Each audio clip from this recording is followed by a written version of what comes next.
Well, welcome back to the channel.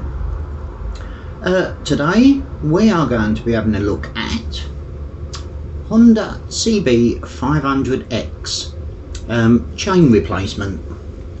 I think my chain's on its way out. I will show you why I think it's on its way out, and if you think it is, leave a comment in the comment section. But this is the way I say, right, my chain's coming to the end of its life, and it's not been a very good year this year. It's been so wet, so riding this thing in the actually you can't see it, can you? There we go, Honda CB500x. Yeah, riding it in all weathers, rain. We've had a little bit of sun, not much, but a little bit. So I was cleaning it the other day, and I noticed that my chain is getting tight at certain points, and that normally means to me the links. Let me put my e-cig down. Instead of the links being like that, there's one link that's kinked, and so it's not flexing, and that normally means that the lubrication within the link has gone, and to me that's the chain's coming to the end of its life. Play the titles. I'm going to reposition the camera, move some of these lights around so you can actually see the chain, and I'll show you how I found the sticky link, and we get on with changing the chain. Right, catch you in a moment. One moment, please.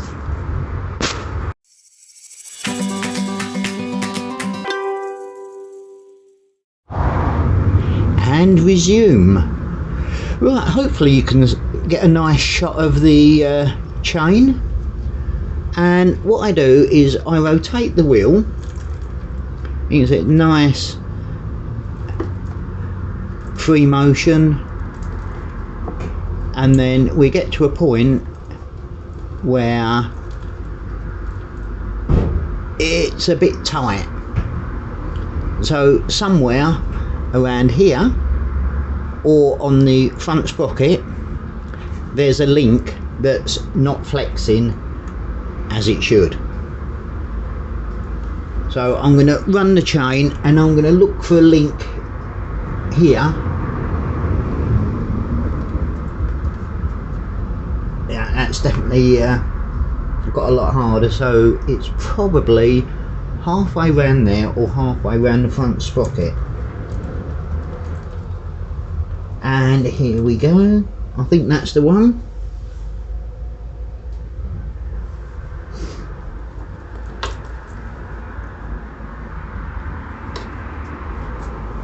Yeah, so let me get a pointy thing. So on these you can see nice level, but when you get here it's going up. So these are like that. When you get to that, you've got an angle like that. That link has dried out, even though there's plenty of lube on the chain. It's just, but it has done 20,000 miles, so I don't think I can moan too much. This is what's called an endless chain. There's no split link to take off. So what I'm going to have to do is get the Dremel and Dremel off this so I can push that link out. I will get the Dremel, set it up, and then come back to you.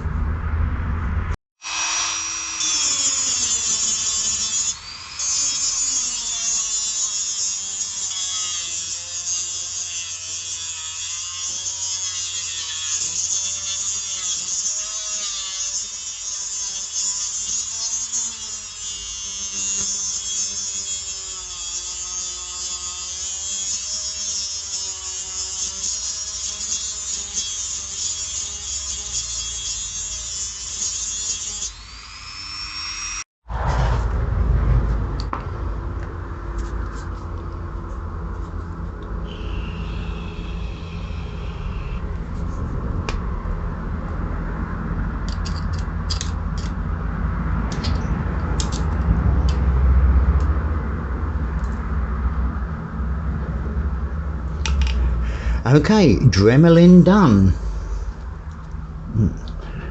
Remove that. These two O-rings sit against the inner link, and they are supposed to hold the grease in.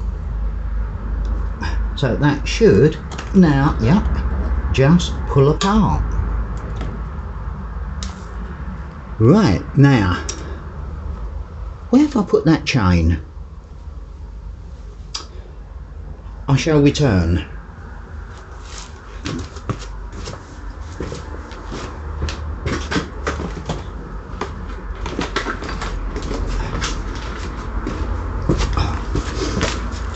Here we go. Through sheer skill, I just managed to put it just out of reach. So,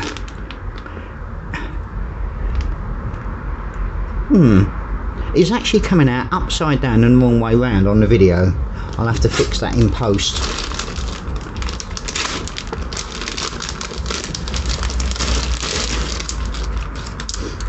So, one new chain. Now, this link we've just dremeled off, we can use that.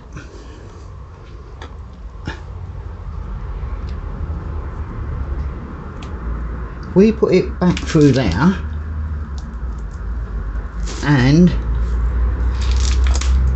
connect it up to the new chain, and we're very, very lucky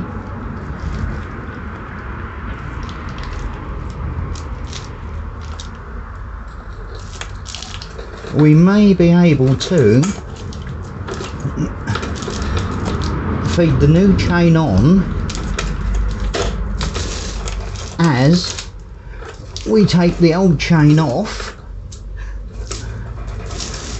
Sometimes this works, sometimes it doesn't.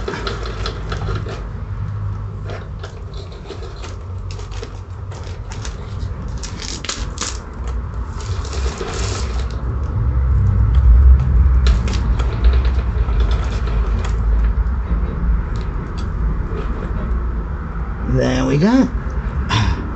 Now, yeah, I'm going to have to adjust the back wheel to pull it closer.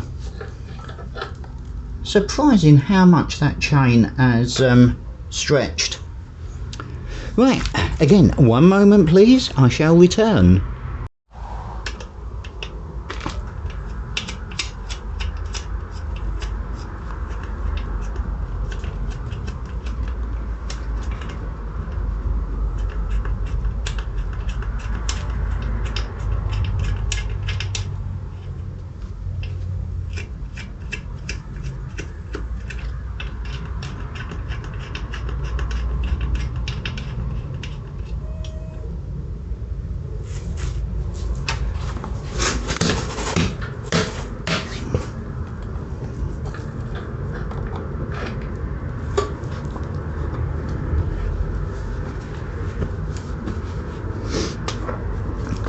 And we're back. Did I leave the camera running? Yes I did. Oh well. Well, you've just seen me adjust that, whack the wheel back to get a bit of extra space. So we've got a little bag of bits.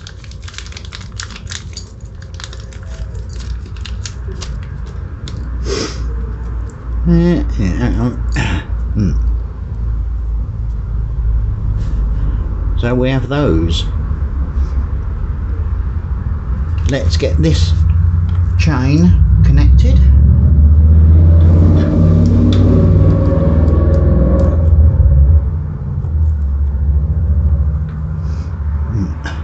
No O-rings in this chain, but it is only a cheap and cheerful. And I do treat my chains as a consumable item.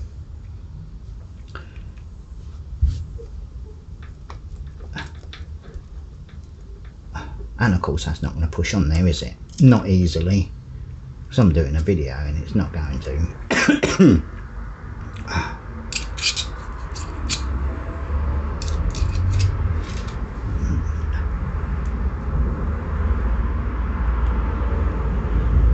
Well, the idea is you push that on, you know this, and then you slide that on there and job done.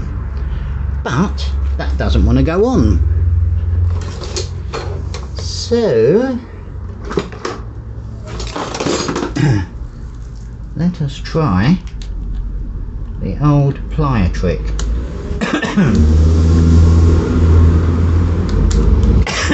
Oh dear.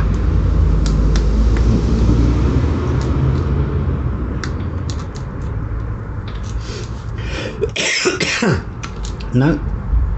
I shall be back in one moment and resume. Well, where are we? I've lost it now. Oh, there it is. That would not go on.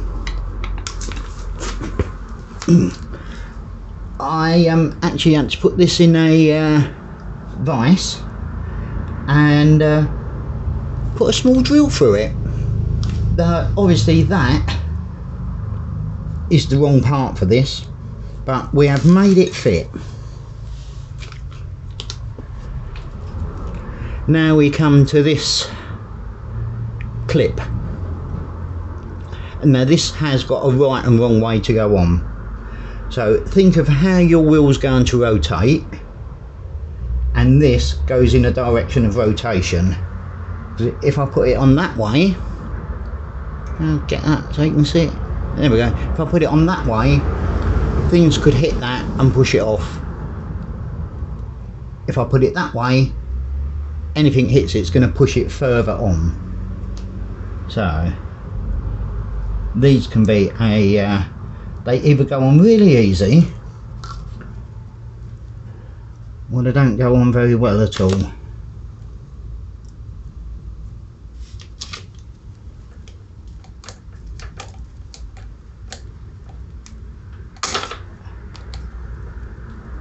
Oh, almost.